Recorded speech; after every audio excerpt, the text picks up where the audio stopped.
अस्सलाम वालेकुम, welcome to my Shahzadi YouTube channel. और आज की वीडियो में हम डिस्कस करेंगे ट्रांसपोर्ट सिस्टम इन इनवर्टिब्रेट्स, यानी कि वर्टिब्रेट्स के अंदर जो ट्रांसपोर्ट है वो किस किस तरह से होती है, और वो उसको जो है वो आज हम डिस्कस करेंगे। अगर हम सबसे फर्स्ट पे बात करें, सबसे पहले ये है कि all vertebrate have a close circulatory system, यानी जो इनके अंदर सबसे पहले जो बात है कि वर्टिब्रेट्स के अंदर अंदर हमारे पास जो सर्कुलेटरी सिस्टम है, वो सर्कुलेटरी सिस्टम कौन सा है? वो क्लोज सर्कुलेटरी सिस्टम है। क्लोज सर्कुलेटरी सिस्टम से क्या मुराद है कि जो सी चीज़ ने ट्रांसपोर्ट करनी है हमारी बॉडी में, वो वेजल्स के अंदर, किसी ट्यूब्स के अंदर, या किसी भी चीज़ मतलब वेजल्स के अंदर जो है वो बंद है, वो खुली नहीं है। इसी तरह से नहीं है कि वैसे ही कोई मतलब बॉडी कैविटी है और वहाँ पर जो वो है वो पड़ी हुई, ऐसी नहीं है, बल्कि प्रॉपर वेजल्स और उसके अंदर है वो है। In which the walls of the heart and the blood vessels are continuously connected and the blood never leave the blood vessels. और अगर हम नेक्स्ट डिस्कस करें तो क्या कह रहे हैं कि जहाँ के अंदर क्या हो रहा है, वॉल्स ऑफ द हार्ट, यानी जो हमारा दिल है जहाँ पर से पंपिंग हो रही है उसकी, और जो लेकर जा रही है हमारे आगे से ब्लड वेजल्स हैं, वो कॉन्टीन्यूसली कॉन्ट्रैक्ट होती रहती हैं, यानी वो कॉन्ट्रैक्ट और रिलैक्स कॉन्टीन्यूसली कॉन्ट्रैक्ट होती रहती हैं। और इस तरह से जो है वो blood never leave the blood vessel. ऐसा नहीं होता कि ब्लड अगर वेजल्स में से गुजर रहा है तो वो गुजर गया तो पीछे से ब्लड जो है वो खाली हो चुकी हैं, ऐसा भी नहीं होता। और जो है वो इसी तरह कॉन्टीन्यूसली जो है वो मूव करता रहता है। अब हार्ट हमारा पंप करता है और वो कॉन्टीन्यूसली जो है वेजल्स के अंदर जो वो मूव करता रहता है।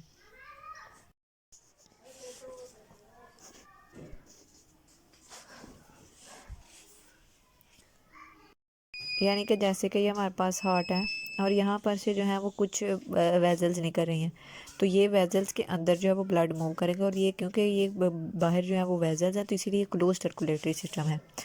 और जो है वो ब्लड जो है वो मूव करता है फ्रॉम द हार्ट से, मूव करता है थ्रू द आर्टरीज। इसके अंदर जो है ये जो हम कह रहे हैं कि ट्यूब्स हैं, ये सिर्फ ट्यूब्स नहीं होती, बल्कि इसके अंदर तीन तरह की चीज़ें होती हैं। इसके अंदर आर्टरीज हो सकती हैं, कैपिलरीज हो सकती हैं, या फिर वेन्स वगैरह जो हो सकती हैं। और कुछ जो है और इस तरह से जो है कुछ जो है वो हार्ट को अवे लेके जाती हैं, और जो है कुछ जो है वो टूवर्ड्स लेके आती हैं, जैसे कि आर्टरी। और अगर हम वेन की बात करें तो आर्टरी जो है ये ब्लड को जो है वो अवे लेके जाती है फ्रॉम हार्ट। अवे किससे लेके जाती है? हार्ट से। और अगर वेन की बात करें तो ये टूवर्ड्स जो है वो लेकर आती है। और इसे अगर हम याद रखना चाहें तो कैसे हम याद रख सकते हैं? आप यहाँ पर देख सकते हैं आर्टरी के स्टार्ट में क्या है? ए है। और अवे के स्टार्ट में क्या है? ए है। तो फिर हमें यहाँ से पता चल जाएगा कि आर्टरी कौन सी वेन्स हैं? वो वेन्स हैं जो कि हार्ट से जो है ब्लड को अवे लेकर जो है वो जा रही हैं। और इसके अलावा जो है आगे है कि exchange between the blood and the extra cellular only occur at a capillary level. लेकिन एक इम्पोर्टेंट बात क्या है? वो इम्पोर्टेंट बात ये है कि जो एक्सचेंज होना है बिटवीन द ब्लड के और उसके जो इर्द गिर्द जो हमारे पास एक्स्ट्रा सेलुलर फ्लड है, only occur at the capillary level, वो जो है वो हमारे पास जो वो कैपिलरी लेवल के ऊपर जो है वो ब्लड का एक्सचेंज होना है। और नेक्स्ट जो अगर हम डिस्कस करें करेक्टरिस्टिक्स ऑफ द वर्टिब्रेट्स, मतलब अगर हम बात करें तो ट्रांसपोर्ट सिस्टम में जो कौन सी चीज़ है वो ट्रांसपोर्ट कर रही है, तो वो हमारे पास ब्लड है और ब्लड के अंदर उसके ब्लड सेल्स हैं। और अब हम उनकी बात करते हैं। ओवरऑल अगर हम बात करें तो वर्टिब्रेट्स का जो ब्लड है वो क्या किस किस चीज़ को ट्रांसपोर्ट करता है, उसका फंक्शन क्या है? ऑक्सीजन को ट्रांसपोर्ट करता है, कार्बन डाइऑक्साइड को, न्यूट्रिएंट्स को। इसके अलावा जो है हमारे पास इम्यूनिटी यानी बी सेल्स, टी सेल्स, वो भी इसके अंदर ब्लड के अंदर जो डिफेंस भी प्रोवाइड करता है माइक्रो ऑर्गेनिज्म के अगेंस्ट, वायरसेस के अगेंस्ट। और इस तरह से क्या है कि blood prevent blood loss through coagulation, यानी कि हमारे पास जो है वो ब्लड लॉस को भी जो है वो बचाता है, क्योंकि इसके अंदर ऐसी प्रोटीन्स मौजूद हैं जो कि क्लॉटिंग जो है वो जो है वो क्लॉट नहीं होने देती, यानी prevent blood loss through the coagulation. यानी कि ऐसा भी नहीं होता कि यानी कि अगर ये हमारे पास ये आर्टरी है, कोई भी वेन है, तो इसके अंदर ऐसा नहीं होगा कि खून जम गया, बल्कि ऐसी प्रोटीन्स मौजूद हैं जो कि इसको जो है अंदर अगर जब मूव करेगा तो इसको जमने नहीं देंगी ब्लड को, ब्लड के बल्कि ये डिल्यूट में ही जो है डिल्यूट कंसनट्रेशन में जो है वो मूव करता रहेगा। And help regulation body temperature, ये बॉडी टेम्परेचर को भी मेंटेन करने में भी और पीएच को मेंटेन करने में भी हेल्प करता है। और ये सारे जो है ब्लड के फंक्शंस हैं। Because it is a liquid, क्योंकि ये लिक्विड है इसलिए वर्टिब्रेट का ब्लड जो है is a specialized type of a connective tissue, इसलिए जो वर्टिब्रेट्स का जो ब्लड है उसे हम जो है वो specialized type of connective tissue भी कहते हैं। लाइक अदर कनेक्टिव टिश्यू, तो जैसे कि और हमारे पास कनेक्टिव टिश्यू होते हैं। Blood contain a fluid, blood के अंदर जो क्या है फ्लूइड मैट्रिक्स मौजूद है। फ्लूइड मैट्रिक्स जो मौजूद है उसे हम क्या बोलते हैं, उसे हम प्लाज्मा बोलते हैं। और इसके अंदर क्या मौजूद है चीज़ें, cellular elements called the formed element, और इसके अंदर जो है वो और भी सेलुलर एलिमेंट्स भी मौजूद हैं जिन्हें हम एलिमेंट्स बोलते हैं। और अब जो है वो नेक्स्ट हम प्लाज्मा को और सेलुलर एलिमेंट्स को जो है वो डिस्कस करते हैं। अगर हम नेक्स्ट अगर बात करें तो आगे है प्लाज्मा। तो प्लाज्मा को हम स्टडी करते हैं। तो सबसे पहले हम देखते हैं कि जो ब्लड की कंपोजिशन है वो कैसे है। ब्लड दो चीज़ों से मिलकर बना है, एक है फॉर्म्ड एलिमेंट और दूसरा है प्लाज्मा। फर्स्ट पहले हम प्लाज्मा को डिस्कस करते हैं, फिर हम फॉर्म्ड एलिमेंट को डिस्कस करेंगे। सबसे पहले है प्लाज्मा। प्लाज्मा क्या होता है, कोई भी चीज़ एनीथिंग फॉर्म्ड या मोल्ड हुई है, कोई भी चीज़ मोल्ड हुई है उसे हम प्लाज्मा कहते हैं। और अगर हम प्लाज्मा के कलर की बात करें तो वो है स्ट्रॉ कलर्ड का होता है प्लाज्मा हमारे पास। और कंपोजिशन की अगर हम बात करें तो कंपोजिशन में हमारे पास अगर हमने कहना है कि प्लाज्मा जो है 100% में से कौन कौन सी चीज़ें प्रेजेंट है प्लाज्मा, तो प्लाज्मा के अंदर जो है 90% वाटर होता है। और ये वाटर क्या करता है, डिज़ोल्व करता है चीज़ों को और ट्रांसपोर्ट करने में जो हेल्प करता है। आगे इसमें 7% जो है वो प्रोटीन्स होती हैं, अब हम नेक्स्ट अभी डिस्कस करते हैं। और 3% क्या होता है, आयंस होते हैं, अमाइनो एसिड्स होते हैं, ग्लूकोज होते हैं, enzymes, hormone, organic inorganic elements जो है वो चीज़ें जो है वो आयंस वगैरह इसमें अंदर प्रेजेंट होते हैं। अगर बात करें, हमने कहा 7% जो वो प्रोटीन्स होती हैं। कौन सी प्रोटीन्स जो है वो इसके अंदर होती हैं वो हम बात करें। सबसे पहले ये है कि प्रोटीन्स का काम क्या है। प्रोटीन्स की जो कंसनट्रेशन है वो किस चीज़ में हमें हेल्प आउट करती है, वो वाटर को डिस्ट्रीब्यूट करने में, यानी ब्लड के अंदर और एक्स्ट्रा सेलुलर ब्लड के बाहर जो जगह होती है एक्स्ट्रा सेलुलर फ्लूइड, तो वहाँ पर जो है वो ब्लड को डिस्ट्रीब्यूट करने, ब्लड को मूव करने में जो है वो हमारी जो है वो प्रोटीन्स की कंसनट्रेशन जो वो हेल्प आउट करते हैं।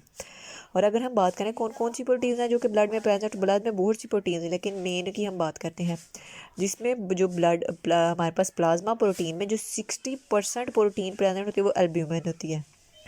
और ये जो है ये लीवर में प्रोड्यूस होते हैं। इसका काम क्या होता है कि यानी अगर कह लें आप कि अगर कोई ब्लड वेजल्स जा रही है इस तरह से, तो उसको लीक नहीं होने देना कि कहीं से ऐसा ना हो कि वो लीक हो और वो हमारी चीज़ जो है वो बाहर गिर जाए। इसको लीक ना होने से जो बचाने वाली प्रोटीन है वो हमारे पास है एल्ब्यूमिन। और नेक्स्ट बात करें तो वो हमारे पास है फिब्रिनोजन। फिब्रिनोजन क्या करती है, ब्लड क्लॉटिंग है, यानी ये को खून को जमने वाले, जैसे कि अगर आपको कोई जख्म लग गया है तो अगर आपका खून ब्लड क्लॉटिंग प्रोटीन फिब्रिनोजन ना होगी तो किसका क्या मतलब है कि आपका खून जो बहुत ज़्यादा ज़ाया हो जाएगा। तो फिर जो है फिब्रिनोजन जो ब्लड क्लॉटिंग प्रोटीन है और ये इसमें हेल्प आउट करती है। और कुछ लोगों को बीमारी की वजह से फिब्रिनोजन जो है वो कम हो जाती हैं और उनका जो है वो खून, अगर कोई भी छोटा सा कट लगे तो उनका खून जो है वो ब्लड क्लॉट नहीं, यानी खून जमता नहीं है, रुकता नहीं है, तो वो बहता जाता है, तो उसकी वजह से उन्हें बहुत सा डैमेज होता है। और नॉर्मल इंसान में ये प्रेजेंट होती हैं। और आगे है ग्लोबुलिन। ग्लोबुलिन जो है इसमें हम देख सकते हैं ये इम्यूनोग्लोबिन के साथ जो है वो मेनली हम इसे डिस्कस करते हैं। तो वहाँ से हम, और इसके अंदर क्या होता है इम्यूनोग्लोबिन का, अगर ग्लोबिन की बात करें तो इसके अंदर जो है वो मेटल बाइंडिंग प्रोटीन्स प्रेजेंट होती हैं, यानी कि प्रोटीन्स है उसके दरमियान में कोई भी मेटल और वो जो है वो चीज़ों को बाइंड करने में जो है वो हेल्प आउट करती है।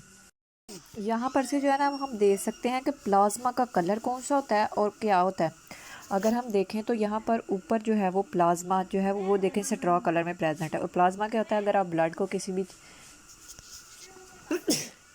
बीकर के अंदर, किसी चैम्बर के अंदर, किसी भी चीज़ के अंदर डालते हैं, जो फॉर्म्ड प्रोटीन्स होती हैं वो नीचे बैठ जाती हैं और जो प्लाज्मा होता है वो ऊपर आ जाता है। और जो ऊपर होता है वो प्लाज्मा होता है और उसका वो देखें आप स्ट्रॉ कलर जो है स्ट्रॉ कलर का है वो।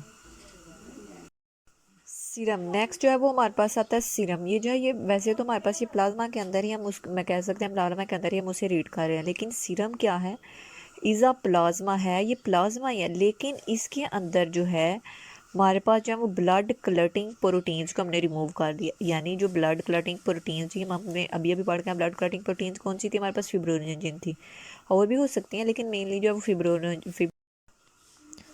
और जो हमारे पास जो है वो गैमा ग्लोबिन पोर्शन है, मतलब जो इसके अंदर हमारे पास जो ग्लोबिन पोर्शन है उसका फंक्शन क्या है कि ये हम पीछे भी अभी वैसे अभी पढ़ के आए हैं कि जो हमारे पास ग्लोबिन है उसका फंक्शन किस चीज़ में, इम्यून रिस्पांस में, यानी हमारी बॉडी को प्रोटेक्ट डिफेंस प्रोवाइड करता है। And it consist of mainly of the antibodies. और जो ग्लोबुलिन है उसका फंक्शन हमारे पास किस चीज़ में है, इम्यून रिस्पांस में, और ये हमारे पास ज़्यादातर एंटीबॉडीज़ में जो है वो प्रेजेंट जो है वो होता है। यहाँ पर देख सकते हैं कि सीरम और प्लाज्मा में क्या डिफरेंस है। जैसे कि हम इस वाली अगर डायग्राम को देखते हैं तो यहाँ पे उन्होंने कहा कि ये हमारे पास वाइट ब्लड सेल है, ये रेड ब्लड सेल है और ये हमारे पास प्लाज्मा है। लेकिन यहाँ पर अगर हम नीचे देखें तो उन्होंने क्या कहा कि सीरम जो है उसमें से प्लाज्मा ही है, लेकिन उसमें से क्लॉटिंग फैक्टर जो है वो रिमूव हो चुका है। और जब क्लॉटिंग फैक्टर हमने रिमूव किया तो आप यहाँ पर जो है वो देख सकते हैं कि ये जो है वो फिर हमारे पास सीरम है और ये जो है फिर हमारे पास यहाँ से ऐसे प्लाज्मा होता है। जब हमने इसमें से क्लॉटिंग प्रोटीन निकाल लिया तो फिर हमारे पास यही जो है ये हमारे पास जो है वो सीरम है। नेक्स्ट अगर हम फॉर्म्ड प्रोटीन्स को डिस्कस करें तो वो क्या है हमारे पास। सबसे पहले जो है वो हमारे पास फॉर्म्ड प्रोटीन्स होती क्या है, ये जो है ये सेलुलर कंपोनेंट्स होते हैं, यानी ब्लड के अंदर जो सेल्स वगैरह प्रेजेंट होते हैं तो ये वो वाला कंपोनेंट प्रोटीन फॉर्म्ड प्रोटीन्स नहीं सॉरी फॉर्म्ड एलिमेंट्स है। यहाँ पर ये मिस्टेक हो गई। और सेलुलर और कंपोनेंट्स होते हैं। कैसा सेलुलर कंपोनेंट्स को आगे से अगर हम तीन चीज़ों में डिवाइड सेलुलर कंपोनेंट कंसिस्ट करते हैं वो कौन से हैं, एरिथ्रोसाइट्स, ल्यूकोसाइट्स एंड थ्रोम्बोसाइट्स। और अगर हम एरिथ्रोसाइट्स की बात करें तो इनमें कौन सी आते हैं, रेड ब्लड सेल्स आते हैं इसमें। और अगर हम ल्यूकोसाइट्स की बात करें तो इसमें क्या है, वाइट ब्लड सेल्स आते हैं। और अगर थ्रोम्बोसाइट्स की बात करें तो इसमें क्या आती है, प्लेटलेट्स आती हैं हमारे पास। और नेक्स्ट है कि जो वाइट ब्लड सेल है वो उसकी परसेंटेज कम है as compare to white blood cell. White blood cell जो है वो हमारे ब्लड में ज़्यादा प्रेजेंट होते हैं। और अगर हम देखें तो हमारे पास जितना भी सारा ब्लड है तो उसमें से 1 or 2% जो है वो हमारे पास वाइट ब्लड सेल जो है वो प्रेजेंट होते हैं। और अगर हम वाइट ब्लड सेल या ल्यूकोसाइट्स को आगे से डिवाइड करें तो आगे से इसके दो कैटेगरीज है, ए ग्रैनुलोसाइट्स और ग्रैनुलोसाइट्स। ए ग्रैनुलोसाइट्स में हमारे पास लिम्फोसाइट्स आ जाते हैं, मोनोसाइट्स आ जाते हैं। और ए ग्रैनुलोसाइट्स का क्या मतलब है, ए ग्रैनुलोसाइट्स का वो मतलब है कि जिनके साइटोप्लाज्म्स के अंदर जो है वो ग्रैन्यूल्स नहीं होते।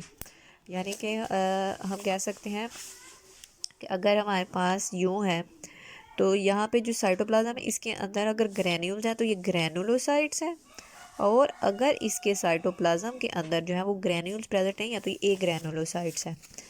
और ग्रैनुलोसाइट्स में हमारे पास क्या आगे से कैटेगरीज हैं, एक है ओसिनोफिल्स, दूसरा हमारे पास बेजोफिल्स और तीसरा हमारे पास है न्यूट्रोफिल्स।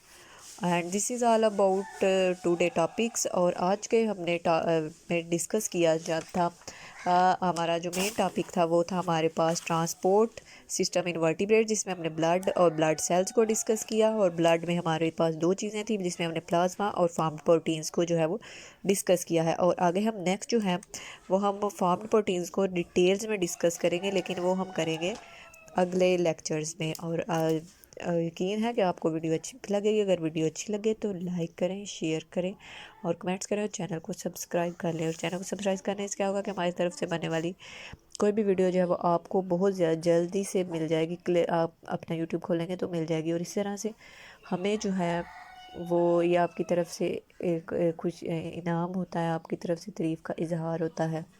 और आज की वीडियो बस इतना ही। अल्लाह हाफिज़, थैंक यू।